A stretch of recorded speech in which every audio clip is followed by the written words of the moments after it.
Hello guys and girls, how's it going? Screezilla here and I hope you're all well. And today you join me on the Nakajima G8N1 Resin, or as it's fondly named in War Thunder circles, the Death Star, or as the Allies called it, the Rita.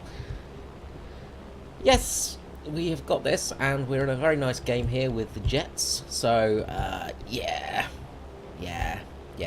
this is going to be fun.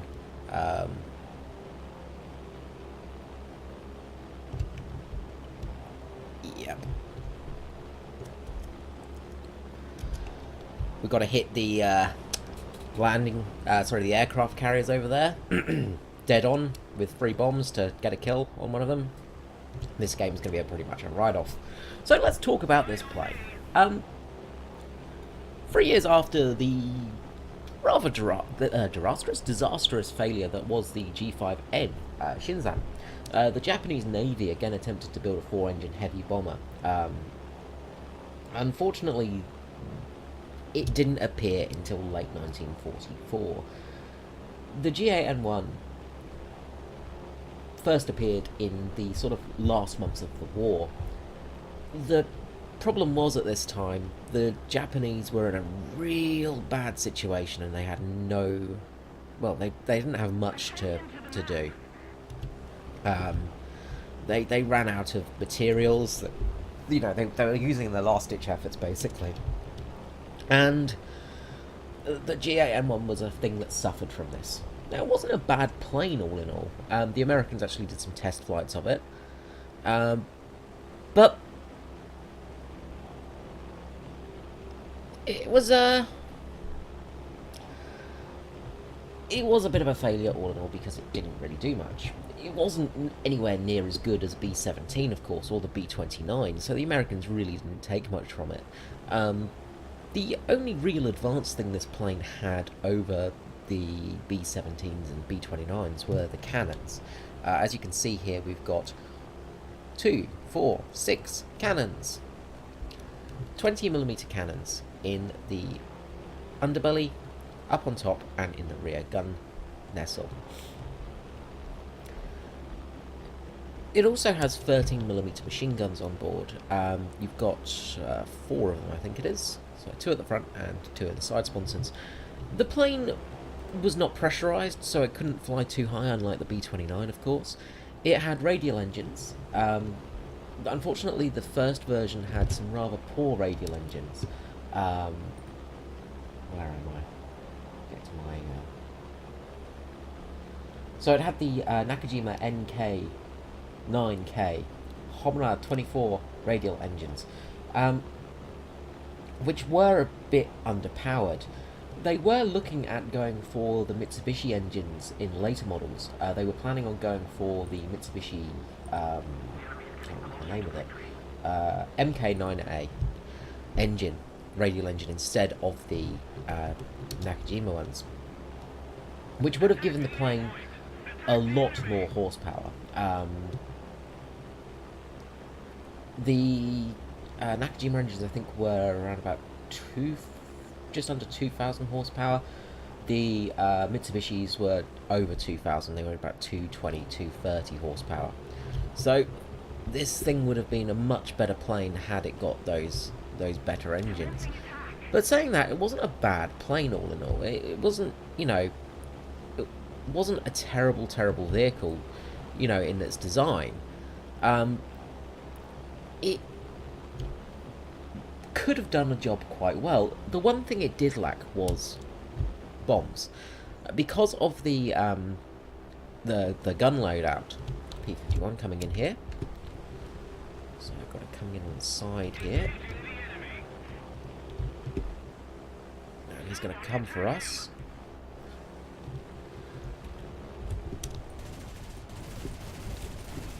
And good old 50 cows are probably going to rip us apart. Yep. 50 cows, gotta love them. Straight through the back of our armor plating, of course. War Thunder. So yeah, all in all, it was a bit of a failure. One of the prototypes got killed by, let's go to our second G8N1 here. One of the prototypes was killed by enemy bomber, bomber fighters, enemy bombs. That's what I'm looking for. Um, and it never really got much flight. It was tested. There was, as I say, there was 3 prototypes built, but it never really did anything more than that. I think in the end there was a 4th one that was pretty much done, but it wasn't finished all in all. As I said, it wasn't a very successful plane due to the fact that it really didn't do much in the war. But of course it was problematic with the Rita. It couldn't really do much because, well, what is there to do? In Japan, they didn't have the air superiority to use bombers. Now, the G8N1 was actually able to fit torpedoes. There was a torpedo fitting on it as well. I think it was the N2 model that was proposed, and that would be able to carry a Type 33 special attack bomb, which was basically a man-powered bomb, and it was able to carry torpedoes as well. I think it was the airdrop torpedoes, ones that would parachute down. 50 cows from this B-29 flying all over the place. Good old 50 cows and their fantastic underperforming ability. You know, 50 cal hits you, you're dead. 20mm hits you, you're fine.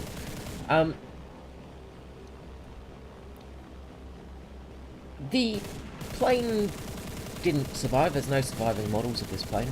They're all gone. The last one was scrapped in America.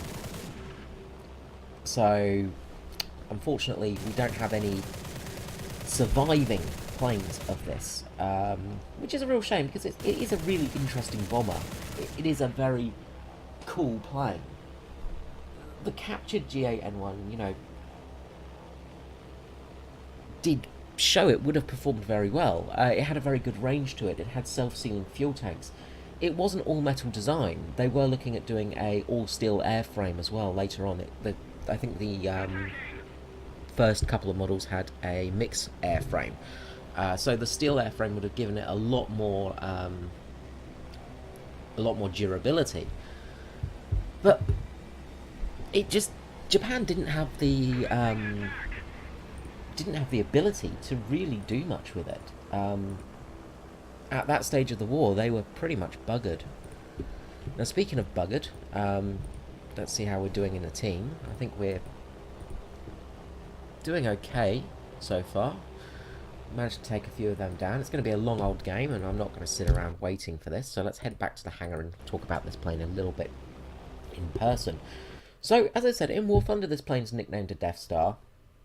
Now, it has lost some of that naming rights because, well, as you saw in this game, we got absolutely annihilated by that Mustang with its 50 cals. Yeah, 50 cals are a big problem. Before, when 50 cals were performing properly, I'll get into that one day, this plane was really quite good because of those 20mm. And it had some armour as well. As you can see, you've got the rear plating armour there. You've got 13mm of armour at the back there to protect the pilots. You know, so theoretically, you shouldn't be getting killed by 50 cals. But of course, the 50 cals on planes these days have much more than that penetration. They've got about 26mm of penetration with the arm piercing. And of course, 50 cals just destroy your plane instantly. Unlike 20mm, which just do nothing, which just spark off an enemy plane and generally do bugger all. Yeah, getting a little bit salty, I know. So, it's not as good as it once was, but it's still a very powerful bomber.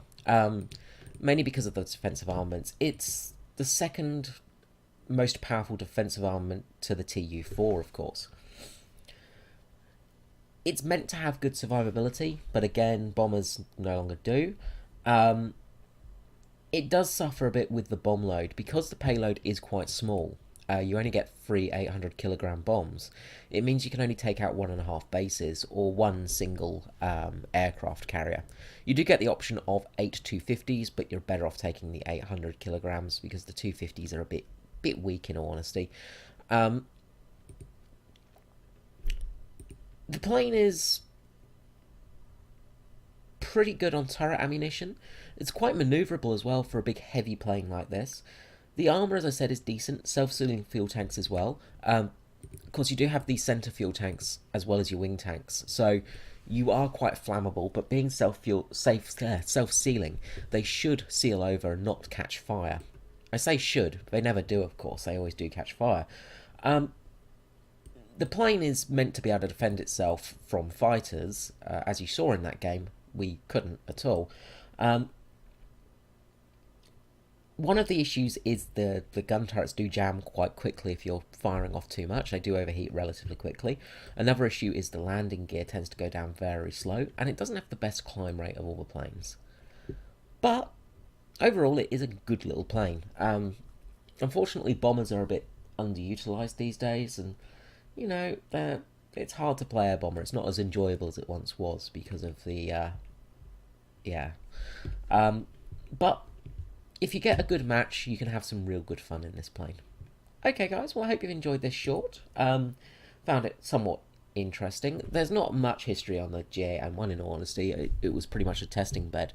So there's no combat history. There's no real over history for it. As I said, the Americans tested it and there wasn't much in there. You can actually use the American paint scheme that they used for testing. Well, they say one they used for testing. They actually just they used the silver camouflage with the American flags on them, but they did paint it the yellow orange as well at some point for testing purposes. So you get the fantastic yellow orange American decal there. So you can look absolutely stunning. There's also the Japanese testing colours of red orange. So if you really want to be spotted by the enemy, you can use this camouflage. And there is the Japanese, I think it's the army colouring, the more traditional green with the white underbelly. And this colouring can be quite good in sim because it makes you look very much like the N5.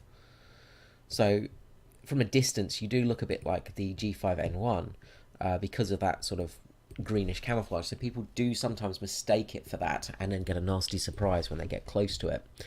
Of course, the flying banana here is not nearly as good as the G8 in defensive fire, but because it's that much lower BR, you don't tend to face the top tier Mustangs and Jets quite as much. Alright guys, well until next time, this is me, Screezilla, out. Bye bye.